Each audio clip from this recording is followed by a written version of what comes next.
తాకట్లో ఉన్న బంగారాన్ని విడిపించి ఆ రోజున మార్కెట్ ధర కట్టి మిగిలిన డబ్బును మీకు అందిస్తుంది కొమ్మూరి గోల్డ్.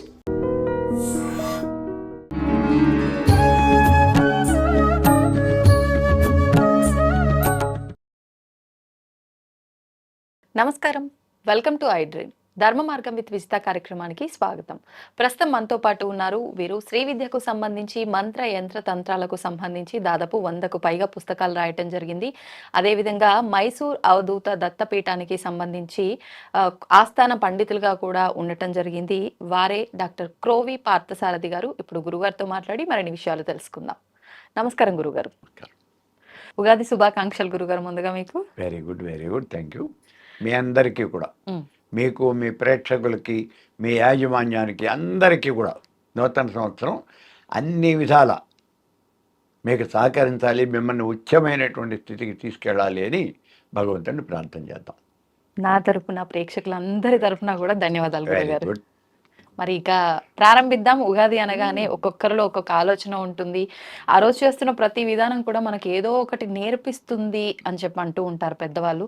మరి ఈసారి రాబోతున్నది పరాభావనామ సంవత్సరము అనగానే చాలా మంది అనుకుంటున్నది ఏంటి అంటే, ఈ సంవత్సరం మొదలవుతున్న పేరుకు సంబంధించి కూడా ఆ పేరులోంచి ఒక వివరణ తీసుకొని ఈ రకంగా ఉండబోతోంది అనే ఒక విధానం ఎక్కువగా చూస్తూ ఉన్నాము. ఆ నామంతో కూడా సంబంధం ఉంటుందా ఈ సంవత్సరం అంతా కూడా? అసలు ఏంటి ఉగాది విశిష్టత? ఈ విషయాలన్నీ తెలియజేయండి. దేన్ని గురించి అయినా చెప్పేటప్పుడు దాన్ని కూలంకుషంగా వివరించుకోవటమే జరుగుతుంది. మొట్టమొదటి దాని పేరు యొక్క విశిష్టతే చెప్తారు. అలాగే పరాభవనామ సంవత్సరము, ఇందులో ఏ రకమైన పరాభవాలు ఉండవయ్యా, మీకు అన్ని రకాలుగాను శుభమే జరుగుతుంది అనే విషయాన్ని మొట్టమొదటిగా చెప్పిన తర్వాతే మిగిలిన సంవత్సరము, ఆ సంవత్సరంలో మనం ఏం చేయాలి, ఇలాంటి విషయాలన్నీ చెప్తారు. ఇక్కడ ఈ ఏదైనా సరే ఒక సంవత్సరం ప్రారంభం అవుతుంది అంటే అది మీకు అన్ని రకాలుగాను అన్ని విధాలుగాను మంచి చేకూరుస్తుంది అనే ముందు మనం ఆకాంక్షించాలి. ఒకవేళ అందులో ఏమైనా చెడు ఫలితాలు వస్తాయి అనే విషయం మనకు తెలిసినప్పటికీ కూడా మనం అటువంటి విషయాలు బయటికి చెప్పకూడదు. ఎందుకని? చెడు 4 రోజుల తర్వాత నువ్వు చచ్చిపోతావు అనే విషయాన్ని ముందే చెబితే ఇవాళ్ళే చచ్చిపోతావు, నువ్వు 4 రోజుల దాకా ఉండవు. అందుకని చెడు చెప్పేటప్పుడు ఎప్పుడూ కూడా తక్కువ చెప్పాలి. 100% చెడు జరుగుతుంది అంటే, ఇప్పుడు మనకి యుద్ధం జరుగుతుంది, మనం ఏం చెప్పాలి, యుద్ధం వచ్చే సూచనలు ఉన్నాయి, అంతేగాని భీకరమైన యుద్ధం జరుగుతుంది అని మనం చెప్పకూడదు. ఇరాన్కి ఇజ్రాయెల్కి బ్రహ్మాండమైన యుద్ధం జరుగుతుంది అని చెప్పకూడదు. ఇప్పటికి కూడా ఇరాన్ బాగా దెబ్బతింటుంది మనం మాట చెప్పకూడదు. ఒకవేళ తిన్నప్పటికీ కూడా ఇబ్బందికరమైన పరిస్థితులు వస్తాయి, అంతవరకే చెప్పాలి. అదే మంచి జరుగుతుంది అనుకోండి, మంచి అనేది దాన్ని రెట్టింపు చేసి చెప్పచ్చు.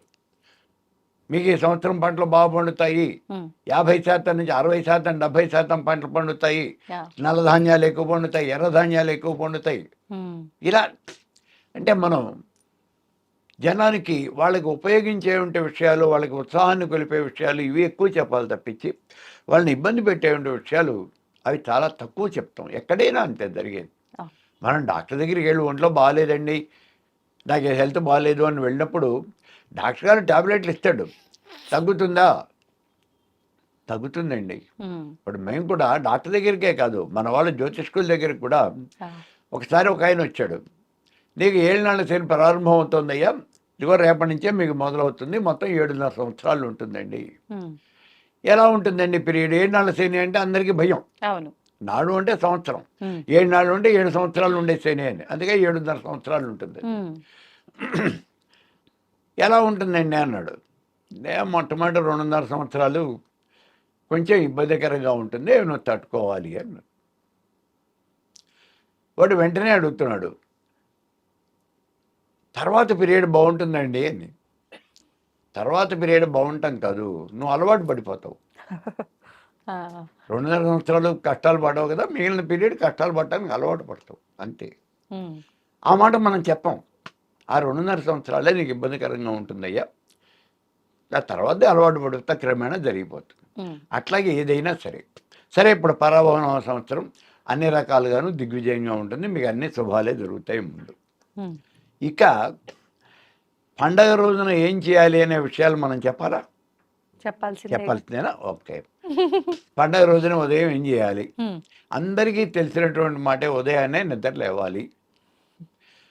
ఉదయాన్నే నిద్ర లేవాలి అంటే గత రోజుల్లో అయితే ఉమ్. సూర్యోదయం కాకముందే నిద్ర లేచేవాళ్ళు. ఆ. పొలం పనులు చేసుకునేవాళ్ళు, ఎవరి పనులకు వాళ్ళు వెళ్ళిపోయేవాళ్ళు పొద్దున్నే. లేదా మిగిలినటువంటి వాళ్ళు ఇంట్లో ఆడవాళ్ళు మగవాళ్ళు అందరూ కూడా నిద్ర లేచి, అసలు సూర్యోదయం అయిన తర్వాత పడుకునేవాడు ఎవడు కూడా కనిపించేవాడు కాదు. అవును. ముసలి ముతగా కూడా నిద్ర లేచేవాళ్ళు, పిల్లా పాపలతో సహా నిద్ర లేచేవాళ్ళు. ఉమ్. లేచి ముందంతా కూడా వాళ్ళు ఆ ముంగిలంతా వాకిలంతా కూడా అలికి, వాళ్ళు ముందు ఊడ్చేసి అలికి ముగ్గులు పెట్టుకుని ఆ పనులు చేసేవాళ్ళు. అవును. కనీసం ఇప్పుడన్నా ఆ పనులు చేయండి అని అంటున్నాం. ఉమ్. పండగ వస్తుంది అంటే రేపు ఉగాది అన్నప్పుడు ఇవాల్టి రోజే, అంటే ఒక రోజు ముందు రోజే మీరు ఇళ్ళకి బూజు దులుపుకోవటం. మీరు ఎంత డాబా కట్టుకున్నా, మేడ కట్టుకున్నా, అందాల భవనం కట్టుకున్నా సాలిడ్ ఇంట్లోకి వస్తుంది, ఇక బూజు అనేది తప్పకుండా వస్తుంది. కాబట్టి ఆ బూజు దులుపుకోవటం, ఉమ్. ఇల్లంతా తుడిచి పెట్టుకోవటం, ఇవన్నీ ముందు రోజునే మీరు సిద్ధం చేసుకోండి. ఆ. ఆ రోజున మీరు అవన్నీ కూడా బాగు చేసుకోవటం.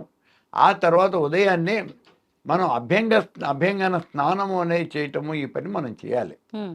అభ్యంగన స్నానము అని అంటే మామూలుగా నెత్తిన నీళ్ళు పోసుకోవటం, లేకపోతే ఓ షాంపూ ప్యాకెట్ కట్ చేసి బుర్ర మీద గిరగిర ఇట్లా రుద్దేసుకుంటే ఓ 2 సార్లు రుద్దుకోగానే హాయిగా నురుగు వచ్చేస్తుంది, అయిపోతుంది. అలా కాదు. ఒళ్ళంతా నూనె రాచి, నెత్తికి కూడా నూనె రాచి, నలుగు పెట్టుకుని మీరు స్నానం చేయాలి. ఒంటి మీద ఉన్నటువంటి మట్టి కనీసం ఆ రోజన్నా వదిలించుకుంటారా అని అడుగుతున్నారు. ఆ. ప్రతిరోజు అంత సమయం ఉండదు మనకి, ఆ రోజన్నా మీరు ఆ పని చేయండి. ఉమ్. అవి చేసిన తర్వాత ఇప్పుడు మీరు ఇంట్లోకి వచ్చి ముందు ప్రతిరోజు కూడా అసలు స్నానం చేసిన తర్వాత మనం చేయవలసిన పని ఏమిటి అంటే దేవుడి దగ్గరికి వెళ్ళి ముందు విభూతి పెట్టుకోవాలి. ఉమ్. భారతీయుడు అన్న ప్రతివాడు చేయవలసిన పని అది. అలాగే అక్కడ ఉన్న కుంకాన్ని తీసి మీరు కుంకుమ ముఖాన్ని పెట్టుకోవాలి. స్నానం చేసి రాగానే చేయవలసిన పని. ఆ తర్వాత మీరు తలకాయ దూకోవటం, మిగిలినటువంటి పనులు చేసేది. సరే, ఇవి చేసిన తర్వాత దేవుడి దగ్గర కూర్చుని ఆ దేవుడి యొక్క నిర్మాల్యాన్ని తీసేసి దేవుడికి దీపారాధన చేసి ఇప్పుడు మళ్ళీ ఆ భగవంతుడికి పూజ అనేది చేయాలి. ఉమ్. ఆయనకు కావాల్సిన సరుకు ఆ పూజా సామాగ్రి అంతా తెచ్చి అక్కడ పెట్టుకుని మీరు పూజ చేసుకోవాలి. పూజ చేసిన తర్వాత ఇప్పుడు ఆ ఊళ్ళో ఉన్నటువంటి పంతులు గారిని ఎవరినో పిలిచి, శాస్త్రి గారు ఎవరో ఉంటారు కదా, ఆయన్ని మనం ముందే చెప్పుకోవాలి. అయ్యా శాస్త్రి గారు, రేపు పొద్దున 8 మీరు మా ఇంటికి రావాలి. ఉమ్. మీరు పంచాంగం చదవాలి. కొత్త సంవత్సరంలో ఫలితాలు ఏముంటాయో మాకు తెలియాలి. ఎందుకు తెలియాలి? ఏంటి అసలు పంచాంగము అంటే? తిథి, వారము, నక్షత్రము, యోగము, కరణము, మొత్తం 5 అంగములు. ఉమ్. ఈ 5 అంగాల్లోనూ కూడా మనం ఆ పంచాంగంలో ఉండే ఫలితాలు పూర్తిగా తెలుసుకుంటే అసలు ఈ సంవత్సరం వర్షం ఎంత పడుతుంది, ఎండ ఎంత బాగా కాస్తుంది, ఉమ్. ఏ రకమైనటువంటి పంట పండుతుంది. మనది పూర్తిగా వ్యావసాయికపరమైనటువంటి దేశం ఆ. కాబట్టి మనం పంటల మీదే ఆధారపడి ఉన్నాం. అందుకని ఏ పంట పండుతుంది, ఉమ్. నల్ల ధాన్యాలు పండుతాయా, ఎర్ర ధాన్యాలు పండుతాయా, ఉమ్. అపరాలు పండుతాయా, లేకపోతే 1వ పంట పండుతుందా, 2వ పంట పండుతుందా, ఇది ఎంత పండుతుంది, ఉమ్. ఎంత పంట పండుతుంది, ఎంత చేతికి వస్తుంది, ఉమ్. వర్షాలు ఎంత బాగా పడతాయి. అంటే మనం నిలవబెట్టుకోవాల్సినటువంటి నీరు. ఆ. గతంలో ఏదో మనకి ఆ నీళ్లు అంటే ఎక్కడికక్కడ ఊళ్ళో చెరువులు ఉండేవి కదా, అవును ఆ గురుగారు. చెరువుల నిండా నీళ్లు రావాలి. వర్షం పడితేనే మనకు చెరువు నిండా నీళ్ళు వస్తుంది. అవును. మనకి చెప్పని కూడా చెప్పాడు కదా, తెప్పలుగా చెరువు నిండిన కప్పలి 10,000 చేరు అని. ఉమ్. ఆ నీరు అనేది చెరువు నిండా నీళ్లు రావాలి. వస్తే అందులో నుంచే మనకు ఊళ్ళో ఉన్నటువంటి పంట పొలాలు, అవును. సాగునీరు, తాగునీరు అన్నీ కూడా ఆ చెరువే ఇచ్చేది. ఉమ్. కొన్ని ప్రాంతాల్లో మనం బట్టలు ఉతుక్కోవడానికి, అలాగే గేదెలను కడుక్కోవడానికి, వీటన్నిటికీ కూడా అవి సెపరేట్ చెరువు ఉండే, ఇంకో చెరువు ఉండేది. మంచినీళ్ళ చెరువు వేరు, ఇంకో చెరువు వేరు. ఉమ్. కాబట్టి ఇలా ఈ చెరువుల్లోకి నీళ్లు అంటే ఆ వర్షాధారమయ్యే అవును. ఇవన్నీ రావాలి. అందుకని ఈ విషయాలన్నీ ఎలా తెలుస్తాయి మనకి? ఇదిగో దీంతో తెలుస్తాయి. ఉమ్. వర్షాలు తక్కువ పడతాయా అంటే మనం కొంచెం నీరు జాగ్రత్తగా వాడుకోవాలి. ఆ, లేదు విస్తారంగా వర్షాలు పడతాయి. విస్తారంగా వర్షాలు పడితే మనకి ఈ నదులు పొంగి ప్రవహించేవంటి వరదలు వచ్చేవంటి అవకాశాలు కూడా ఉన్నాయి. వాళ్ళు చెప్తారు. తెలిసినప్పుడు దానికి తగినటువంటి జాగ్రత్తలు. ఉమ్, నదీ తీరాల్లో మనం ఇళ్ళు వేసుకోకూడదు. ఆ, నదీ తీరాల్లో ఇళ్ళు ఏంటి? నేను ఎప్పుడైనా పోతూ ఉన్నప్పుడు ఆ కృష్ణానదిలో చూస్తుంటాను. ఆ నది ప్రవహించేటటువంటి చోట ఇసుక ఉంటుంది. ఆ ఇసుక మధ్యలో వాడు 4 కర్రలు పాతేసి పైన ఒక టెంట్ వేసేస్తాడు. అవును. వాడు అందులో ఉంటాడు. మరి రేపు పొద్దున్న నది పొంగితే పరిస్థితి ఏంటి? ఉమ్, వాడు మొత్తం కొట్టుకుపోతాడు కదా. అవును. మరి అటువంటి పనులు చేయకూడదు. చేయకూడదు అంటే ఆ నదీ పరివాహక ప్రాంతం మీద అక్కడ కాపలా కాచేవంటి మనుషులు ఉంటారు. ఉమ్, ఇరిగేషన్ డిపార్ట్మెంట్ వాళ్ళు ఎవరో ఉంటారు. మరి వాళ్ళు they should take care of it. అవును. మరి సరే, ఎవరిని మనం చెప్పలేం కదా, ఎవరి పనులు వాళ్ళవి అవును. అంతే.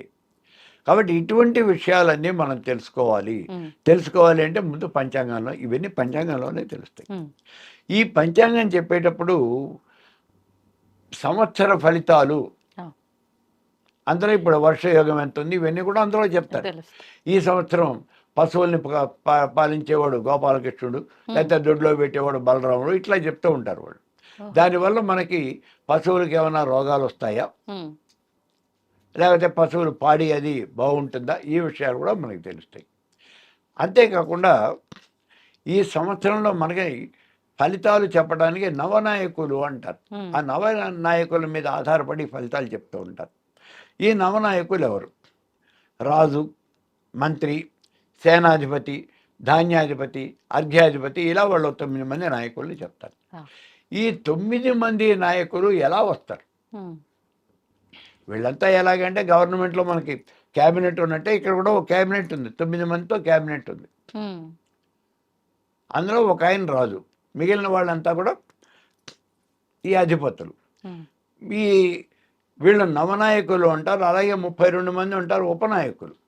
ఓహో. అంటే వీళ్ళు క్యాబినెట్ మినిస్టర్స్, వాళ్ళేమో స్టేట్ మినిస్టర్స్. ఉమ్, వీళ్ళ యొక్క ఆధిపత్యాన్ని బట్టి వాళ్ళు మంచివాళ్ళ చెడ్డవాళ్ళ, వాళ్ళ వల్ల ఏం జరుగుతుంది అవన్నీ లెక్క వేసుకుని ఈ సంవత్సరంలో వచ్చే ఫలితాన్ని చెప్తారు. అయితే ఇక్కడ ఈ సంవత్సరానికి వచ్చేప్పటికి ఉమ్, రేపు 19వ తారీఖు అంటే మార్చి 19వ తారీఖు మనకి గురువారం అయింది. ఆ రోజున సంవత్సరాలు వస్తుంది. అంటే చైత్రశుద్ధ పాడ్యమి. ఉమ్, చైత్రశుద్ధ పాడ్యమి ఏ రోజైందో ఆ రోజుకి అధిపతి ఎవరైతే ఉన్నారో అతడే మనకి రాజు. ఓకే. అంటే 19వ తారీఖు ఏ వారం అయింది? గురువారం. గురువారానికి అధిపతి గురువు. కాబట్టి ఈ సంవత్సరానికి రాజు ఎవరు అంటే గురువు. గురువు రాజు కాబట్టి మనకి ఏమవుతుంది? రిజల్ట్ చాలా బాగుంటుంది అనేటటువంటిది ఒక ఇండికేషన్ ముందు. ఎందుకని? గురువు సత్పురుషుడు, ఎవరికి కూడా ఆయన ద్రోహం చేయడు. న్యాయము ధర్మము ఇవన్నీ కూడా త్రాసులో పెట్టి తూసి మరీ ఆయన పరిపాలన అనేది సాగిస్తాడు. అందుకని దేశం సుభిక్షంగా ఉంటుంది అనే మాట మనం ఖచ్చితంగా చెప్పేయచ్చు.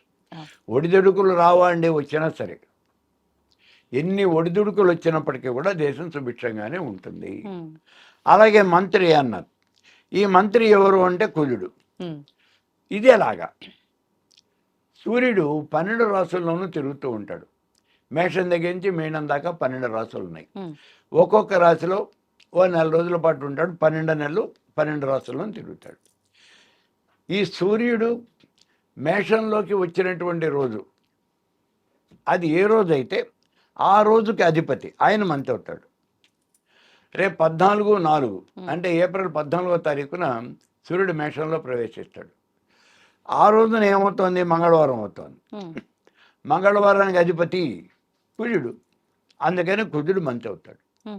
ఇలాగే మిగిలినటువంటి అధిపతులందరూ కూడా, ఇప్పుడు సేనాధిపతి ఉన్నాడు అనుకోండి. ఈ సేనాధిపతి ఏమవుతుంది? సూర్యుడు సింహంలో ప్రవేశించే రోజు ఏ రోజు అయితే ఆ రోజుకి అధిపతి. ఆగస్టు 17వ తారీఖున ప్రవేశిస్తాడు సింహంలోకి.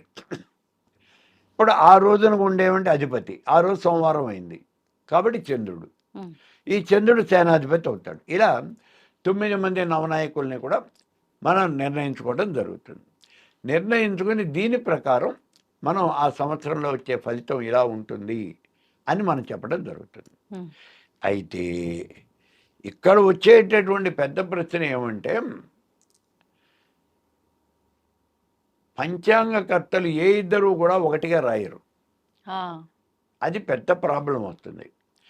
ఇప్పుడు ఇందాక మనం చెప్పుకున్నాం ఉమ్, ఆగస్టు 17వ తారీఖున సూర్యుడు సింహంలో ప్రవేశిస్తాడు అన్నాం. అవును. కొన్ని పంచాంగాల్లో ఆగస్టు 18వ తారీఖున ప్రవేశిస్తాడు అన్నాడు.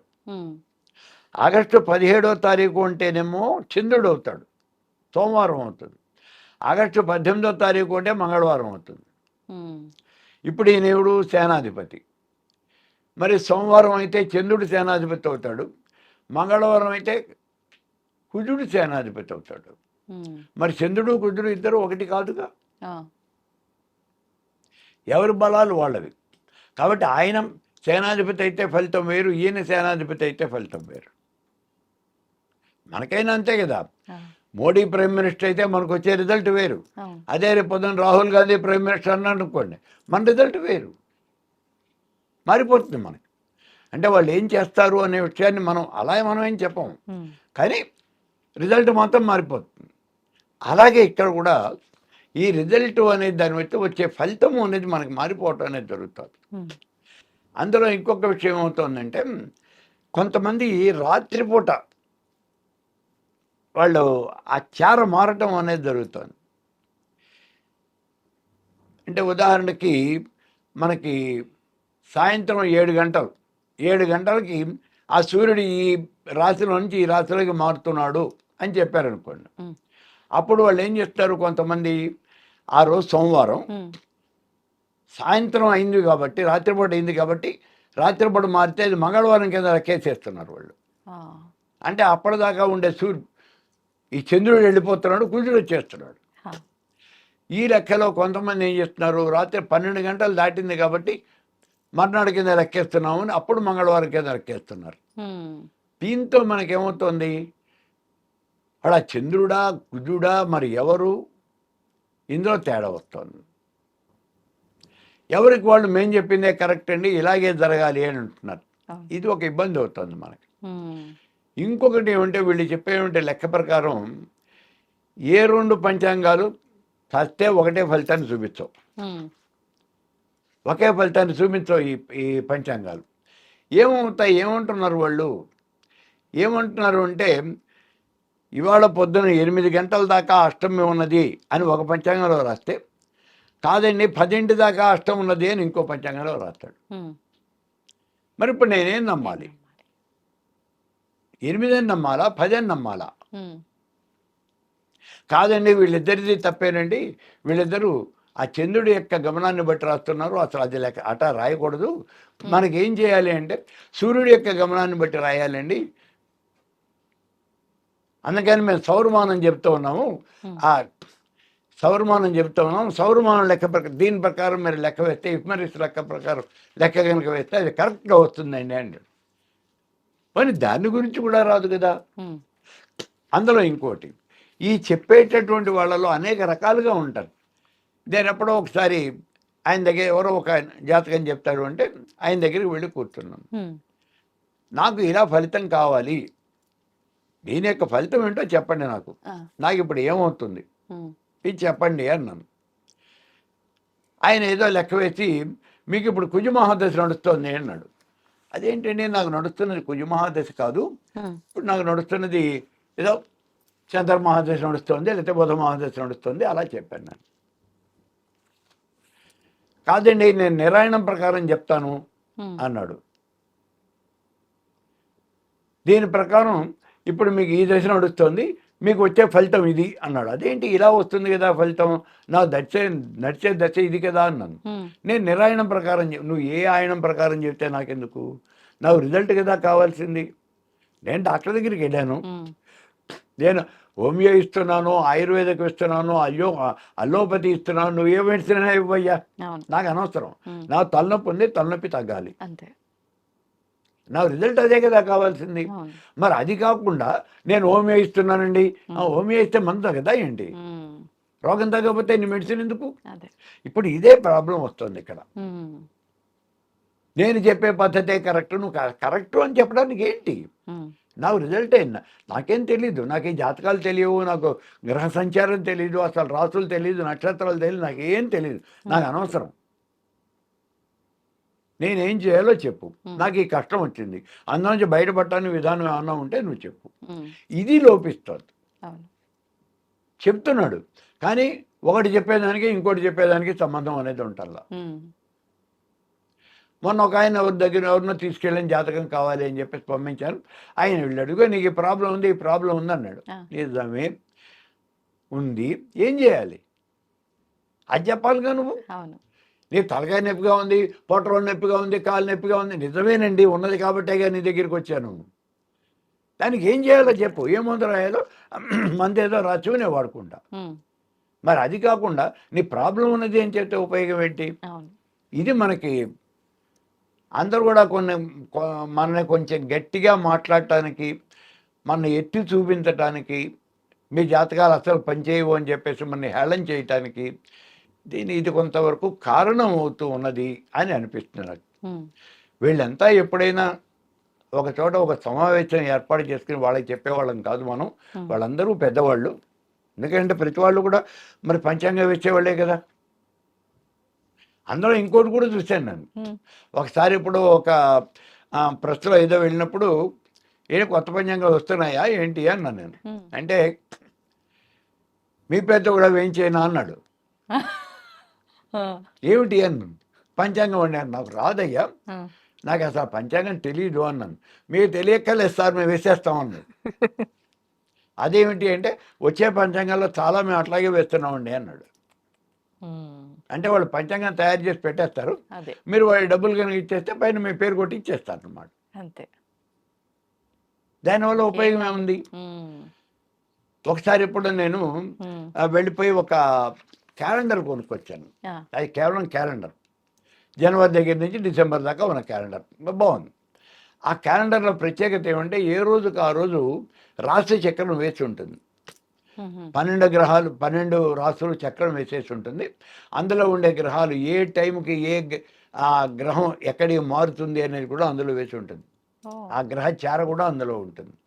ఏ సమయానికి ఏ లగ్నం కూడా అక్కడ మెన్షన్ చేసి ఉంటుంది. ఇప్పుడు మేష లగ్నం ఎన్ని గంటల తగ్గించి ఎన్ని గంటల దాకా మేష లగ్నం అక్కడ రాసి ఉంటుంది. మనకి చాలా తేలిక, అది చూడంగానే వెంటనే మనకి తెలిసిపోతుంది.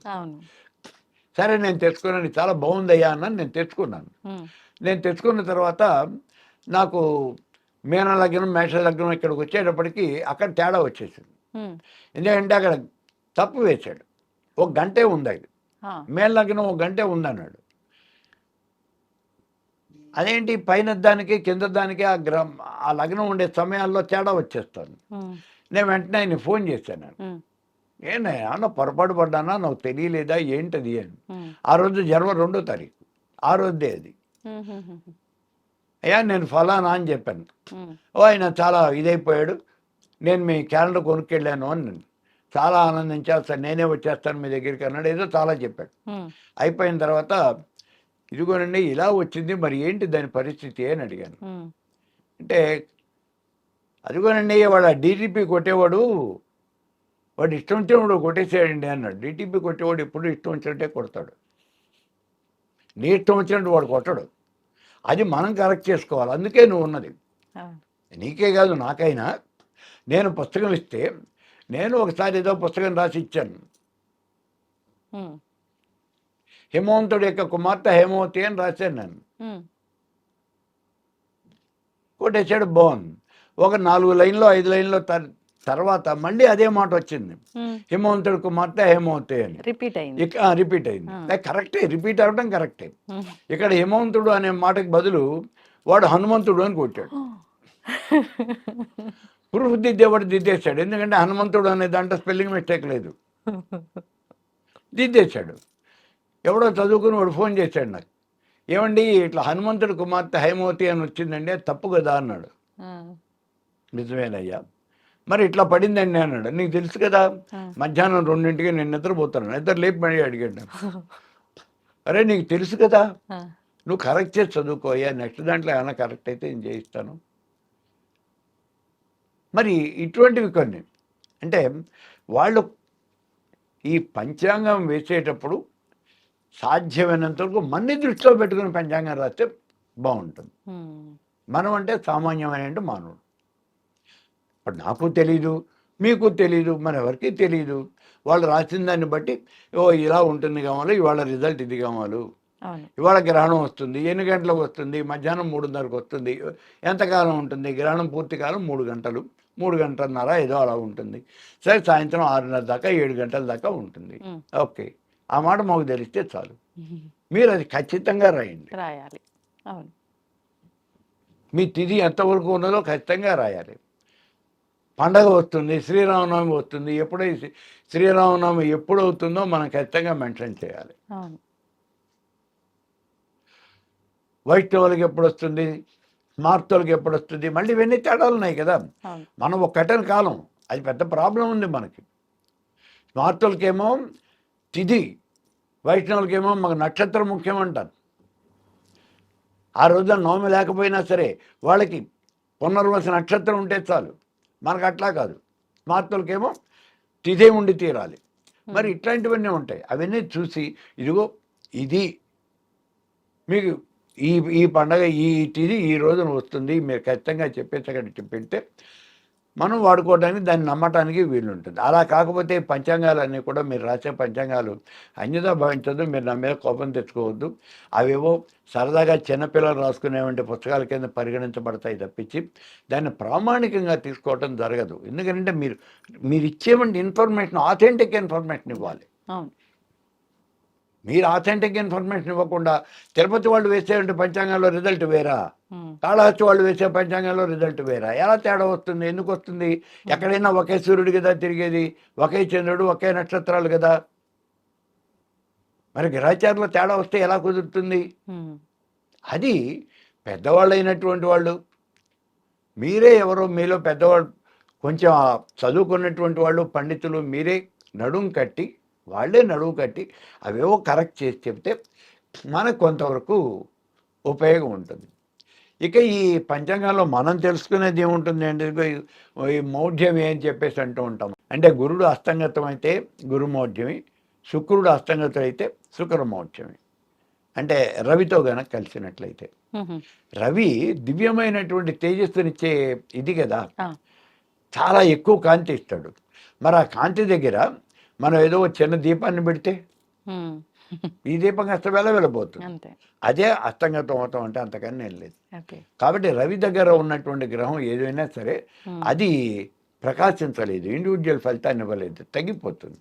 అందుకని దీంట్లో మనకి ఈ ఉన్నటువంటి గ్రహాల్లో గురువు ఒకడు, శుక్రుడు ఒకడు, వీళ్ళిద్దరే మనకి శుభమైనటువంటి గ్రహాలు. ఏదైనా ఒక శుభముహూర్తం, ఓ మంచి పని చేయాలంటే వీళ్ళిద్దరినే మనం చూస్తాం. మరి వాళ్ళిద్దరూ కనుక సరిగా లేకపోతే, వాళ్ళిద్దరూ అస్తంగతులైతే, ఆ రవి చేత వాళ్ళు కప్పబడిపోయినట్లయితే, అప్పుడు మనకి శుభమైనటువంటి పనులు ఏవో చేయకూడదు, పెళ్ళిళ్ళు చేయకూడదు, ఉపనయనాలు చేయకూడదు, ఇట్లా మనం చెప్పడం జరుగుతుంది.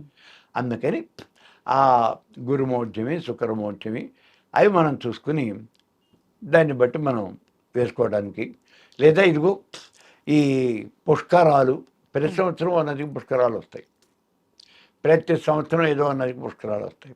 ఈ సంవత్సరం నర్మదా నదికి వచ్చినట్టున్నాయి.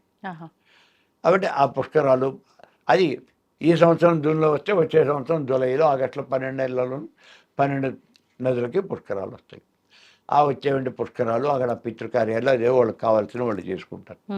ఈ విషయాలు తెలుసుకోవడానికే మనం ఈ పంచాంగం అనేది తప్పనిసరిగా, అంటే కొన్ని సైంటిఫిక్ విషయాలు, కొన్ని ఆధ్యాత్మికమైన విషయాలు, 2 రకాలైనటువంటి విషయాలు మనం కలిసి చెప్పుకోవటమే జరుగుతుంది. ఏది ఏమైనప్పటికీ ఉగాది అనేటటువంటిది మన యొక్క సంప్రదాయ సిద్ధమైనటువంటి ఒక పండుగ దినం.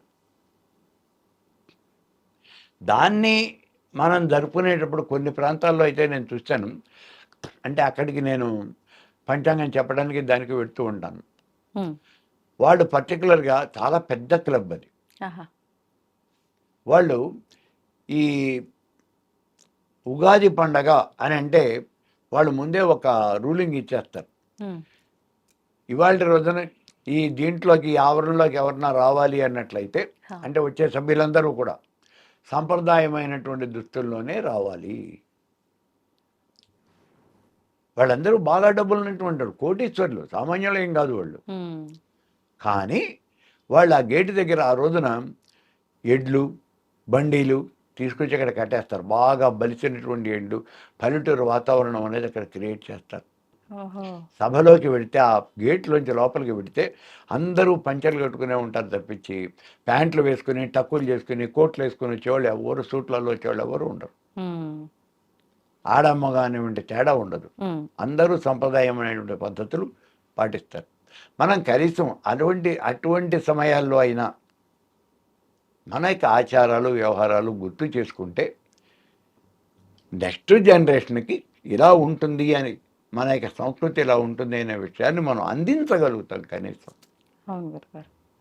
కాబట్టి ఇలా మనం ఆ పంచాంగాన్ని మనం చదివించుకుని ఆ శాస్త్రి గారితో ఆ పంచాంగం చదువుతాడు, ఆ తర్వాత ఆయన్ని మనం సత్కరించి పంపటం అనేది మన యొక్క విధి అని మనం భావన చేసి ఇలా ఈ ఉగాది పండుగను మనం జరుపుకోవటం అనేది జరుగుతుంది. ధన్యవాదాలు గురుగారు.